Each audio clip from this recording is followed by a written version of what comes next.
পাইপলাইনে ভারত থেকে আজ আসছে 5,000 টন ডিজেল। আচ্ছা, তাই নাকি? 5,000 টন ডিজেল পাইপলাইনে আসছে কোথা থেকে? ভারত থেকে।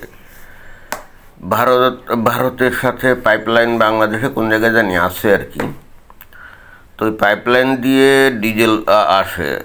আচ্ছা আচ্ছা, এটা তো বুঝলাম। তো কিন্তু এটা কি বৈধ হবে কিনা, হালাল হবে কিনা, এটা নিয়ে তো আগে ভিডিও অলরেডি করছি। কিন্তু আমি আসলে যেটা বলতে চাচ্ছি, ভারত যদি মনে করে যে বাংলাদেশের বিপদে আপদে এইভাবে সাহায্য করলে বাংলাদেশ তার কৃতজ্ঞতা স্বীকার করবে, জি না, এটা কিন্তু কোনোদিনও সম্ভব না। বাংলাদেশ কিন্তু কৃতজ্ঞতা স্বীকার করবে না। বাংলাদেশ বলবে আমরা টাকা দিচ্ছি, এই জন্যই ভারত ডিজেল পাঠাচ্ছে। বিষয়টা এই, এর বেশি কিছু ভারত করবে আমার তো মনে হয় না। অর্থাৎ এই গত 1.5-2 বছর ধরে বাংলাদেশে যে তাণ্ডব চললো এই বিশেষ করে ভারতের বিরুদ্ধে, কি ঢাকা না দিল্লি, ঢাকা ঢাকা ভাবটা হলো যে ভারত মনে হয় বাংলাদেশকে দখল করে ফেলছে, বাংলাদেশে একটা উপনিবেশ তৈরি করছে। এই হেতু এরা এখন এই স্বাধীনতার জন্য লড়াই করছিল 5 আগস্ট, এই জন্যে তারা নতুন স্বাধীনতা দিবস হিসেবে তারা চিহ্নিত করছে। এটা কি ভারত জানে নাকি জানে না? অবশ্যই জানে। এবং বাংলাদেশে এখনও ওই ভারতের জন্য ভিসা টিসা এখনও বন্ধ, চালু করে নাই। তবে ভারতের উদ্দেশ্যে আমি একটা কথা বলতে চাই, ভাই আপনারা যতই মনে করেন যে এই বাংলাদেশ বিপদে পড়ছে এখন এই যুদ্ধের কারণে, তেল টেল নাই, ঘাটতি আর কি, এখন তো আর কোনো জায়গা থেকে তড়িঘড়ি তেল আনতে পারবে না, তো ভারত থেকে আনছে, তাই না? এই জন্যে বাংলাদেশ যে কৃতজ্ঞতা তো মোটেই না, বরং আর বলবে যে ওই অতিরিক্ত তেল আছে ভারতের, বিক্রি করতে পারে না, তাই বাংলাদেশে বাড়াচ্ছে। হ্যাঁ, বাংলাদেশ কিন্তু এভাবে ন্যারেটিভ তৈরি করবে।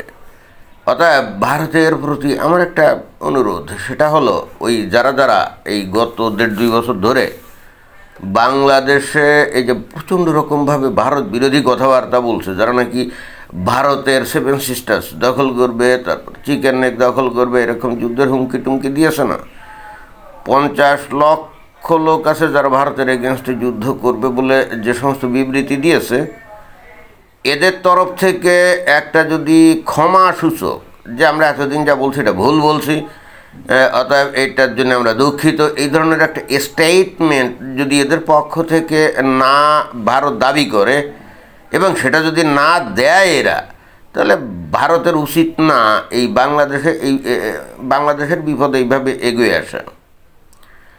বারবার একটা জাতি বারবার একই ভুল করবে, বারবার একই ভুল করবে, আর ভারত বারবার একই উদারতা দেখাবে। এতে করে বাংলাদেশের লোকজন মনে করে কি ভারত খুব দুর্বল একটা দেশ, কাওয়ার্ড, খুব মানে লোভী, কারণ ভারতের তেল বিক্রির জায়গা পাচ্ছে না, এই জন্য বাংলাদেশে বিক্রি করছে। বাংলাদেশ কিন্তু এরকমই মনে করবে। ভারতের পক্ষ থেকে কিছুটা স্ট্রং হওয়া উচিত, কিছুটা শক্ত হওয়া উচিত। এই যে আমেরিকা এমনি এমনি কিন্তু পরাশক্তি না, যখন তার শক্ত হওয়া দরকার তখন কিন্তু শক্ত হয়। দাম করে দেখবেন যে আমেরিকা বিভিন্ন দেশের এগেনস্টে কী করে, ওই করে দেয়, তার না স্যাংশন দেয়, নিষেধাজ্ঞা দেয় যে তোমাদের সাথে কোনো ব্যবসা বাণিজ্য নেই, কী করে না। আর তখন লোকজন কিন্তু সেই সমস্ত দেশ কি সুরসুর করে এই আমেরিকার সাথে খাতির পাতানোর চেষ্টা করে এবং গিয়ে বলে যে বস যা করছি ভুল হয়ে গেছে, মাফ করে দাও, এখন থেকে আমাদের সাথে তোমরা যা বলো ঠিক আছে, চোখে কোনো অসুবিধা নেই। যেমন কিছুদিন আগে যে ট্যারিফ ধার্য করলো না, সারা পৃথিবীর বিভিন্ন দেশের মানুষ এই এই আমেরিকাতে গিয়ে ধর্ণা দিল না। তো বিষয়টা আসলে কিন্তু এরকম, ভারত যদি এইগুলো কোনো কিছু পাত্তা না দিয়ে, মানে উদারতার একেবারে প্রতিমূর্তি, তাই না? ভারতের কি আসলে কোনো শিক্ষা টিক্ষা হবে না নাকি? আমি ভারতের লোকজনদেরকে কাওয়ার্ড কিন্তু এমনি বলি না, তাদেরকে প্রচণ্ড সেলফিশ এমনি বলি না, জলজান্ত তারা দেখতে পেল। এবং যারা নাকি এই ভারতের বিরুদ্ধে বিষোদ্গার করছে তারা এখন সরকারে আছে, এমন না যে সরকারের বাইরেও আছে, তাই না? ডক্টর মোহাম্মদ ইউনূস চলে গেছে, কিন্তু তাই বলে যারা এখন ক্ষমতা আছে বা যারা এই যে নির্বাচনে যারা ক্ষমতায় গেছে বা যারা বিরোধী দলে আছে, কি আছে না, তো তাহলে এদের জন্যে এত গদগদ হয়ে ভারত এখন বাংলাদেশ বিপদে পড়ছে, এই জন্য ডিজেল দিবে, মানে পেট্রোল দিবে, মানে বিষয়টা কি? আচ্ছা দিক, অসুবিধা নাই দিক, কিন্তু বাংলাদেশের তরফ থেকে একটা দুঃখ প্রকাশমূলক একটা স্টেটমেন্ট ভারত দাবি করতে পারে, বলবে যে তোমরা এতদিন ধরে যে সমস্ত যা করছো এগুলার জন্য তোমরা যদি ক্ষমা না চাও, মাপ না চাও, তাহলে তোমাদের সাথে তোমাদের বিপদে আমরা এগুলো দেবো না। কেন দেব? কী কারণে দেব? এগুলো দিলে এই যে ভারত এখন যে তেল দিচ্ছে, বাংলাদেশের লোকজন কি মানে কৃতজ্ঞ নাকি? মোটেও না। তো বারবার একই ঘটনা, একই রকম। বাংলাদেশের টক শো এবং আরও অন্যান্য আলোচনায় যারা প্রতিনিয়ত ভারত বিরোধী কথাবার্তা বলছে, তারা বলছে যে আগে ওই যে শেখ হাসিনা নাকি বাংলাদেশকে ভারতের কাছে বিক্রি করে দিয়ে গেছে, এই ধরনের স্টেটমেন্ট দিয়েছে না, এবং বাংলাদেশের মানুষ এই সমস্ত আস্তে আস্তে শুনে শুনে প্রচণ্ড রকমভাবে ভারতের বিরুদ্ধে বিষোদ্গার করছে না, কি করছে? তো তাই যদি হয় তাহলে এখন ভারত এগুলো যদি সব ভুলে ঠিক আছে বাংলাদেশ বিপদে পড়ছে,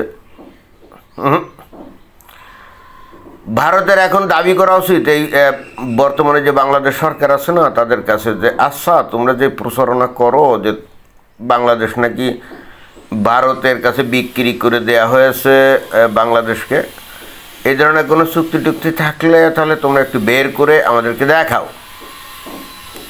ভারতের উচিত এই দাবিটা করা, যে তোমরা যে প্রচার প্রচারণা করো প্রতিনিয়ত প্রত্যেক দিন, এবং তাও কি মেইন মিডিয়াতে, তাই না?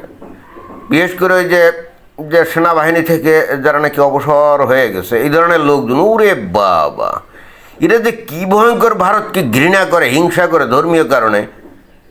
তো এখন তো ভারতের উচিত না এই বাংলাদেশ সরকারকে বলা যে তাদেরকে ধরে নিয়ে এই টেলিভিশনে এসে তারা এতদিন যে ভারতের বিরুদ্ধে যে হিংসা বিদ্বেষ ঘৃণা ছড়িয়েছে তার জন্য তাদেরকে মাপ চাওয়া ভারতের কি উচিত নাকি উচিত না?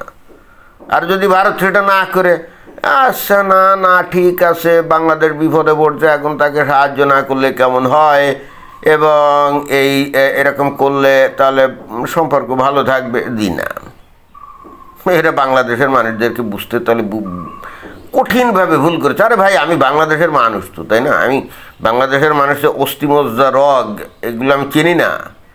এরা কখনো কৃতজ্ঞ হয় না, বরং বাংলাদেশের মানুষ হলো যে নাকি উপকার করে তার অলওয়েজ অপকার করার ধান্দায় থাকে, ঠিক আছে?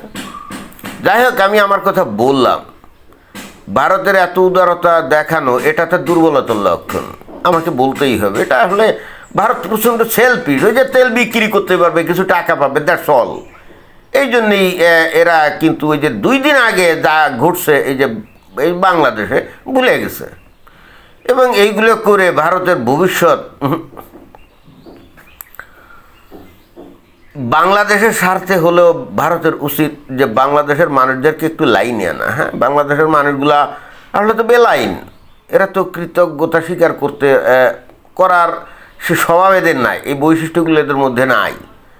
তো ভারতের উচিত অন্তত তার স্বার্থে না হলেও অন্তত বাংলাদেশের স্বার্থেও কিছুটা কঠিন হওয়া, একেবারে ডাইরেক্টলি বাংলাদেশ সরকারকে বলা যে তোমরা এতদিন ধরে যে বিষোদ্গার করছো এর জন্য যদি ক্ষমা না চাও তাহলে তোমাদের সাথে তোমাদের বিপদে আমরা এখন আর সাহায্য করতে রাজি না। এইগুলো টাকা দিচ্ছ, সোহার টাকা না, আমরা বিক্রি করবো না, দ্যাটস অল। এখন তেল গ্যাস বিক্রি করার বহু জায়গা আছে, ঠিক আছে? ধন্যবাদ।